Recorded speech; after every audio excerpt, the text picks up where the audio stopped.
मेरे भारतवासियों और NIN के दर्शकों, शाहीन बाग एक बार फिर से चर्चा में।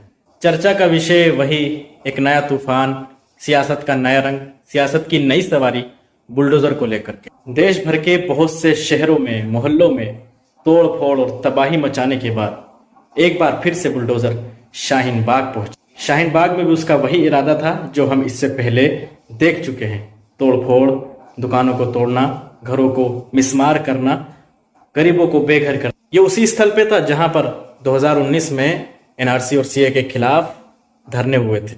उस जगह पर फिर से महिलाओं ने इकट्ठा होकर के धरना शुरू किया ताकि वो बुलडोजर अपनी नियत में कामयाब ना हो सके।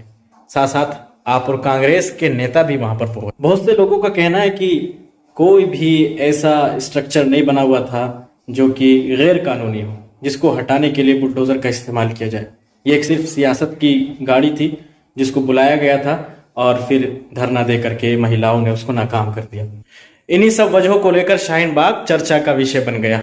कुछ लोग अपनी सियासत चमकाने लगे और कुछ लोग झूठी हमदर्दी या फिर सच्ची हमदर्दी का भी दावा और दम भरने लगे। मेरे प्रिय व्यूअर्स, जब इस तरह के हालात देश में बनते हैं तो आपको एक बात जरूर सोच लेनी चाहिए कि देश में सिर्फ यही एक मुद्दा नहीं है, बल्कि इसके पीछे जरूर कोई ऐसा मुद्दा होगा जिस पर पर्दा डालने के लिए, जिसको छुपाने के लिए ये गाड़ियां चलाई जाती हैं, जिसको छुपाने के लिए इस तरह की हरकतें की जाती हैं ताकि देश का रुख और देश की सोच, देश की आंखें, देश की नजरें उस मुद्दे की तरफ चली जाए और हम असल मुद्दे से जनता को डाइवर्ट कर। क्या आपको पता है कि रुपया डॉलर के मुकाबले में कितना लुढ़क चुका है? रुपये की हालत किस कदर सख्त और खतरनाक है, किस कदर नीचे स्तर पर रुपया डॉलर के मुकाबले में गिर चुका है। जी हाँ, ये चिंता का विषय है कि रुपया अपने इतिहास और हिस्ट्री के रिकॉर्ड में सबसे नीचे स्तर पर आज आ चुका है। और ये खबर 5 घंटे पहले की है, उसी वक्त की जब शाहीन बाग की खबर पूरे चैनलों में गर्दिश कर रही थी। लेकिन देश के वफादार मीडिया ने यह खबर नहीं दिखाई है। इतिहास के रिकॉर्ड में सबसे निचले स्तर पर 77.49 रुपये पर 77 रुपया 49 पैसा एक डॉलर।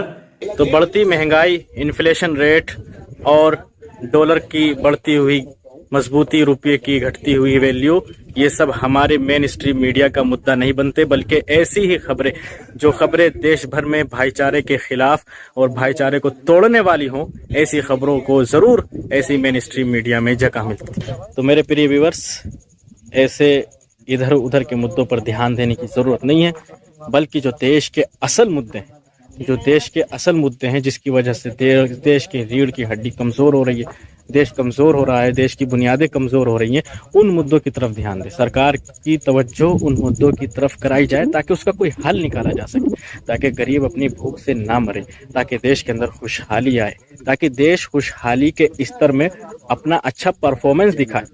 और मीडिया का जो परफॉर्मेंस इस बार रहा है, 142वें स्थान से लुढ़क कर 150वें स्थान पर हम आ चुके हैं। यानी इतना निचला स्तर हो चुका है कि 180 देशों की सूची में 150वां नंबर हमारा है और सारे यूरोप के देश टॉप में हैं। तो हम उनके जैसा क्यों नहीं बनते, अपने मीडिया को आज़ाद क्यों नहीं करते? तो मेरी रिक्वेस्ट है, ऐसे मुद्दों को सीरियसली ना लें। ये सब हमें मुद्दे डाइवर्ट करने के लिए दिखाए जाते हैं ताकि जो देश के असल मुद्दे हैं उनकी तरफ जनता का ध्यान न जाए। तो याद रखें, जब भी कोई ऐसी बात उठती है तो उसके पीछे कोई ऐसी बात जरूर होती है जिसकी वजह से असली बात को छुपाया जा रहा है। एक असली बात होती है, एक असल मुद्दा होता है, उस मुद्दे को छुपाने के लिए ऐसे मुद्दे उठा दिए जाते हैं। तो आज का मुद्दा यही था। दोनों खबरें एक ही वक्त की थी, एक ही टाइम की थी। डॉलर का बढ़ना, रुपये का गिरना और इसी तरह से शाहीन बाग का मामला पूरे मीडिया में छाया हुआ है, प्रिंट मीडिया हो, इलेक्ट्रॉनिक मीडिया हो। लेकिन डॉलर का जो मामला है, रुपये और डॉलर की जो गिरावट से सामने आई है, उसका कोई जिक्र भी मेन स्ट्रीम मीडिया में हमको देखने को नहीं मिल रहा है। तो इन चालाकियों और होशियारियों को समझते रहिए, देखते रहिए NIN। फिर मिलेंगे किसी और मुद्दे के साथ और किसी और वीडियो के साथ। तब तक के लिए रखिए अपना ढेर सारा ख्याल।